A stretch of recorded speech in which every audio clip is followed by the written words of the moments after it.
Hi beautiful, welcome to my channel. Today's video is a shop with me video. I am taking you with me inside of Sephora and Ulta to see everything that is new in the stores, everything that piqued my eye, everything I have the slightest interest in, and so I am super excited for you guys to watch. I love going into the stores just to see like the new displays and how the new products are set up and whatnot, and I did end up buying things at both places. However, this video is not going to be a haul video because I want to do the hauls separate, but a lot of what you will see in this video is in the hauls. And the reason I'm going to do the hauls separate, don't get mad at me, I know, is because I ended up shopping at Sephora online and at Ulta online as well, and so I want to put everything together, what I bought in store plus what I bought online at each store, and test it all out together. So that is the reason why. But today I'm going to be sharing my thoughts on some new releases, some things that I didn't end up getting but I still want to tell you about it, and so I hope that you guys like this video. If you do, don't forget to please give it a thumbs up, and let's go ahead and get started. First things first, I headed to Sephora, and the first thing I see right as I walked through the door is the Fenty display with the new Fenty Eavesdrop Blur Plus Smoothing Sticks. These have been all over my Instagram feed and I have been dying to try them, so I immediately got to swatching them on the back of my hand. The undertones of the different shades I tried were a little bit interesting. It was a little bit hard to figure out which color was going to be the one that matched me best. Some of them were a little too dark, some of them were a little too light. There was a couple that were like a little too yellow, but I think I ended up figuring it out at the end. I haven't tried the Fenty stick on my face yet, so don't take my word for it, but the shade that I think is a best match for me and for you, if we are shade twins, might be shade number 8. I am super intrigued about this product because I want to see exactly how much coverage it has. I love the fact that it is blurring on your face, and I also love the twist up thing where you can get every teeny tiny bit of product that is in that tube. That was very impressive. Every makeup company should do this. We should be able to use every last drop of our cream products that come in a stick form. I might or might not have made a mess trying out the twist up thing because the stick actually fell, but I was able to put it back. Everything was fine. I cleaned my mess. Nobody noticed except for my friend Andrea because she was there with me. She works at that Sephora that I went to. Next up had to be the new Makeup by Mario Surreal Skin Concealer display, because this is another product that I have been dying to try ever since it came out. I am glad that they had it in store because I was able to once again color match myself in person to the color that I thought was best for me. From the color Mario concealer, I was in between 200 and 180. I wasn't sure what color was going to match me best. I think the shade 180 is the one that is going to be best on me. And while I had the swatches on the back of my hand, I rubbed it in a little bit. This concealer seems to have really amazing coverage, and I love that it felt very, very creamy and very hydrating. So also cannot wait to try this one. Also worth noting that if you're someone who tends to go for pinky tone type concealers, these Mario concealers, for the most part, at least the ones that I tried, seem to be a bit more yellow leaning. Now, I wasn't done with concealer because I saw Morgan Turner raving about the new Tower 28 concealer in an Instagram video the other day, and so I had to go to the Tower 28 display to try it because they had it in store. The Tower 28 concealers have a lot less shades in the range, and so one was a bit too light for me, the other one seemed to be a little bit too dark for me. I went for the lighter shade. Spoiler alert, I did end up purchasing this, but I'm definitely not sure if it's going to be too bright on me. The lighter shade that I'm referring to and the one that I ended up grabbing was the shade 4.0, so I'm definitely very, very unsure about whether that color is going to be good under my eyes. But Morgan and I have very similar taste in makeup. We both have dry skin. I feel like since she moved to Florida, she can wear a little bit more matte products than I can here in Georgia. However, I obviously trust her opinion, and so my expectations for this Tower 28 concealer are very high. at the moment, and I cannot wait to try it. By the way, on the back of my hand when I was playing with it, this one felt very thin and serum-like, which I liked. It felt hydrating, and it also seems to have a really good amount of coverage. So once again, I'm expecting greatness. We shall see.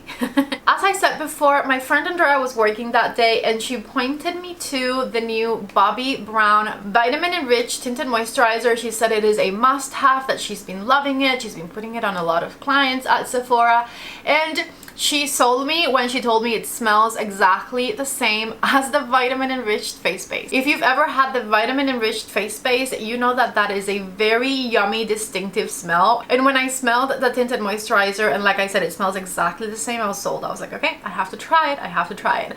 I ended up matching myself to shade Light 2, which might or might not be the one I'm wearing today. You guys will see my thoughts on this tinted moisturizer in a short video that I'm going to post here on YouTube and also on my Instagram Reels. I'm doing a wear test on it today, so I can't tell you my final thoughts yet, but I do have it on right now. It does smell delicious, and you'll have to find out my final thoughts on either the short video or once I do the Sephora haul. I know I'm being such a tease in this video, but I want to do like a massive Sephora haul, so I want to show you everything once my online orders get here. Next, I had to check out the Huda Beauty section, mainly because the Huda Beauty eyeshadow quads just launched. They are currently available on the Sephora website, and I was wondering if they had launched in store at the same day, which by the way they hadn't. However, there were some other Huda Beauty releases that I had not checked out yet, and so I took advantage of the opportunity, one of them being their new One Coat Wow mascara. I mentioned this mascara in a Will I Buy It video, and I told you guys I was probably not going to get it. So I checked it out in store. I wasn't impressed by the look of the wand. The bristles feel very kind of short and stubby. The mascara looks pretty goopy in the tube, so I'm still not sure about this one. The one thing I love about it is the pink outer packaging. I think they did a fantastic job with that, but this just does not seem like the type of mascara that usually works for me. I also went ahead and checked out the new-ish Huda Beauty color correctors. I think these have been out for at least a couple of months now, but I hadn't ever seen them in person. I think the lightest shade would be the one that matched me best. However, when the Huda Beauty concealer came out, I was definitely not a big fan of it. It's a bit too thick, too full coverage for my under eye area, and so I'm assuming that these color correctors have the same formula. If you've tried them both and I'm wrong, please correct me, but because I feel like these color correctors have probably that same formula that I don't like from the concealer, I went ahead and skipped on these. I did not end up buying any. However, I feel like maybe I'll go back for it in the future. Who knows? I do love the step of using a color corrector underneath my concealers. I do it every day. My under eyes never look as bright as when I put a color corrector underneath my concealer. It is a must step for me, and so I'm still kind of thinking about it. I'm still intrigued on whether or not I should go back for it. Too Faced also had a couple of new releases that I hadn't checked out yet. One of them being their new mascara primer. Mascara primers are usually not a step that I tend to do. I rather layer my mascara. I feel like it doesn't make as much of a difference, at least on my lashes. The best mascara primer I've ever tried is probably the one from Dior, and even then I just don't feel like it's a must-have thing for me in my makeup routine. Some people swear by mascara primer though. My friend Andrea will not put on mascara without a primer underneath, so to each his own in that respect, but I wasn't overly interested in the Too Faced mascara primer. I also saw the new highlighters from Too Faced, which I had to swatch to see, and they seem nice, creamy. They have a nice amount of glow to them, but overall it wasn't anything out of the ordinary.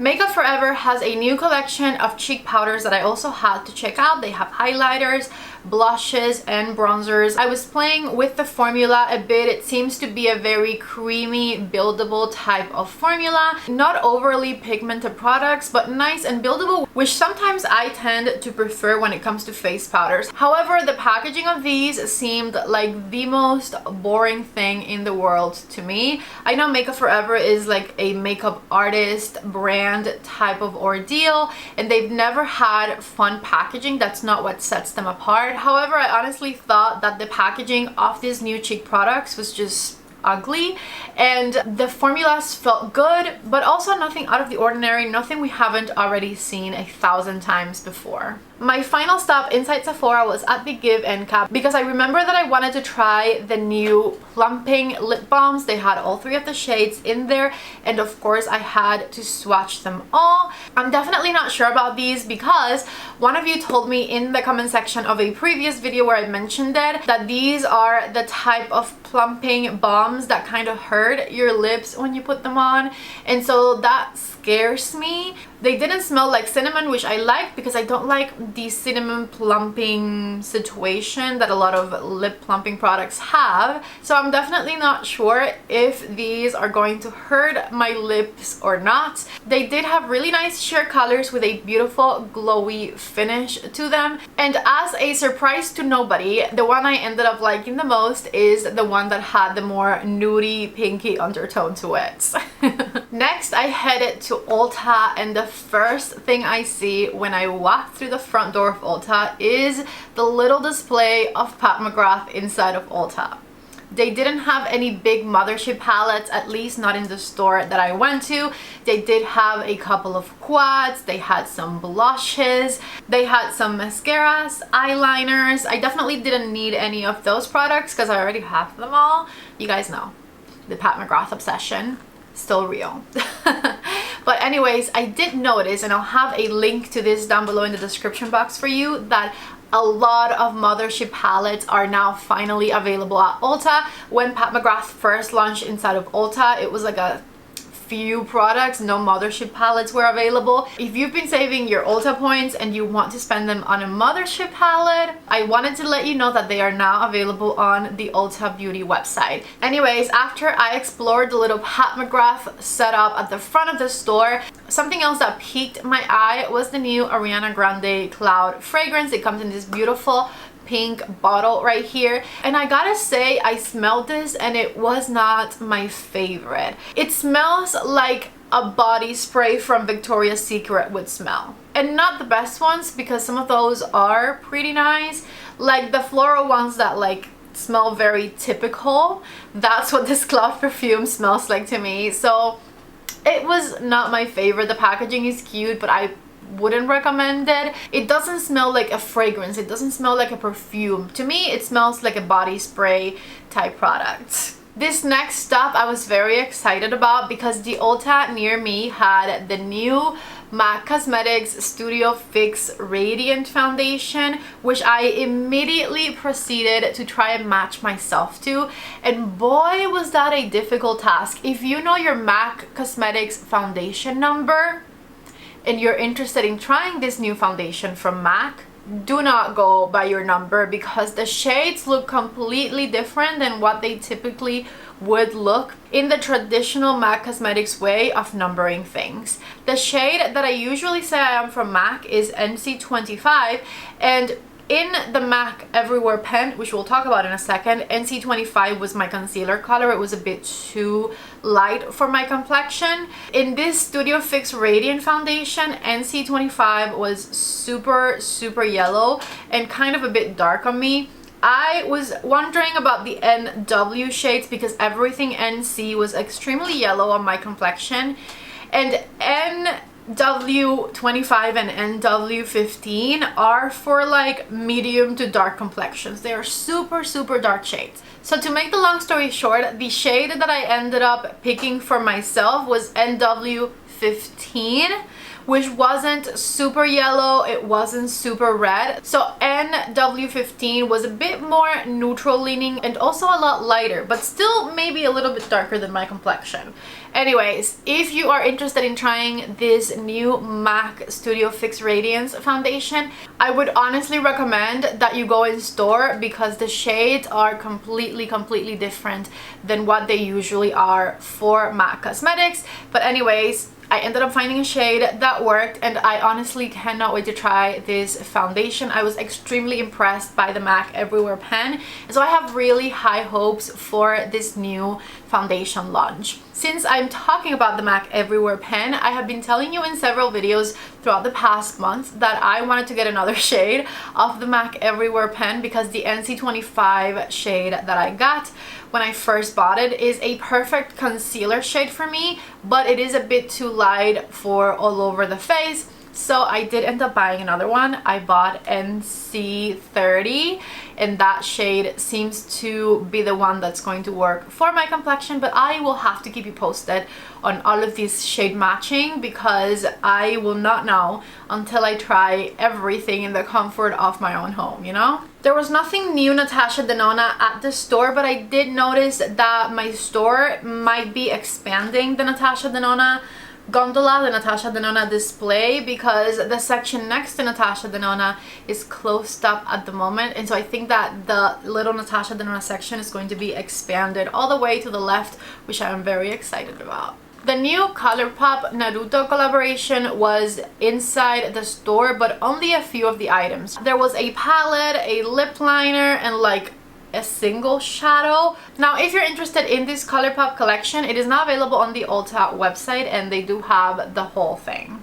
My last stop inside of Ulta was at the hair section because for the longest time I have been wanting to try heatless curls. I am very lazy when it comes to doing my hair. I hate doing it, and I feel like maybe heatless waves are going to be a good thing for me to try because you wrap it, you leave it, hopefully it's not too uncomfortable to sleep in, fingers crossed, and then the next day you have nice waves. Hopefully. I've never tried it, but I stopped at the kitsch section and I picked up a heatless curls set that I am dying to try. The one that I picked up is one that works for long hair, which I have. However, I was a bit disappointed at the size of it. It's like this thick and I wanted it to be like that. Like I expected it to be maybe like that thick and it was like half of that. So I'm not sure about the size curls that I'll be able to get with that one, but I will keep you posted on my heatless curls journey. I feel like I might do a whole dedicated video on it because I'm that excited about it. So keep your eyes peeled for that. And that was the end of my Sephora and Ulta shopping excursion. I really hope that you guys liked this video.